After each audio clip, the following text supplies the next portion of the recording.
Zee 24 तास एक पाऊल पुढे। मी जे सांगितलं की 18 वर्ष वयाच्या खाली असेल तर तो आपण त्याला ज्या ह्या जुव्हेनाइल जस्टिस ऍक्ट प्रमाणे आणि त्यात ऍक्शन जी आहे ते प्रिव्हेन्शन आणि केअर म्हणजे त्याची काळजी आहे, त्याचा प्रतिबंध किंवा काळजी आणि सुरक्षा असा त्याचा जो कायदा आहे ह्या कायद्याच्या अंतर्गत ते आपण बसवतो आणि त्याप्रमाणे आपण ह्यांच्यासाठी जुव्हेनाइल जस्टिस बोर्ड आहे। बघा याच्यामध्ये महत्त्वाचा मुद्दा असा आहे की सगळं जे करायचं आहे ते फक्त पोलीस यंत्रणा अशाशी संबंधित नाहीये।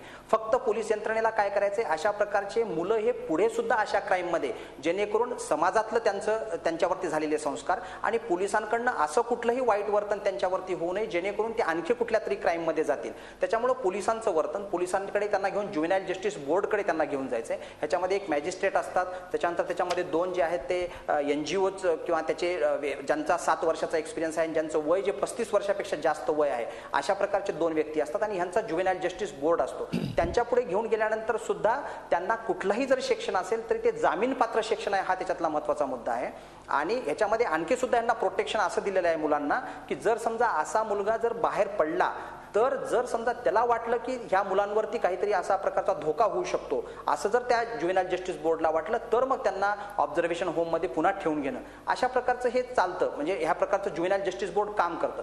पोलिसांचा ह्याच्यातला रोल जो आहे तो फक्त त्यांच्याशी व्यवस्थित बोलणं, त्यांच्याशी व्यवस्थित वागणं, त्यांना वागणूक चांगली देणं आणि पुढे कुठलाही क्राईम न करण्यापासून प्रवृत्त करणं आणि अशा प्रकारच्या जे एनजीओज आहेत त्यांची मदत घेऊन आपण त्यांना सुधारण्यासाठी किंवा त्यांचं मूळ, मला एक महत्त्वाचा मुद्दा सांगायचा याच्यात की त्यांचं जे मूळ कारण आहे, गुन्हा त्यांनी का केला हे पोलिसांना समजावून घ्यायचंय आणि अशा प्रकारचं त्या एनजीओला आपण कळवतो। आमच्याकडे एक अक्कीज पाठशाला म्हणून आताच एक अंबड पोलीस स्टेशन आहे, तिथे एक अक्कीज पाठशाला म्हणून एक एनजीओच्या मदतीने एक प्रोग्राम सुरू केलेला आहे। लेखानगर म्हणून एक झोपडपट्टी एरिया आहे, अशा ठिकाणी काही मायनर ज्याला आपण म्हणतो अशी मुलं गुन्हेगारी याच्यात आहेत। निश्चितच हे चांगले मुलांसाठी मला स्मिताताईंकडे एक वेगळा प्रश्न घेऊन जात आहे। यातनं एक अतिशय महत्त्वाचा मुद्दा येतोय की आम्ही आमच्या मुलांना गरजेपेक्षा अलीकडच्या काळात व्यक्ती स्वातंत्र्याच्या नादाखाली खूप जास्त स्वातंत्र्य देतोय का?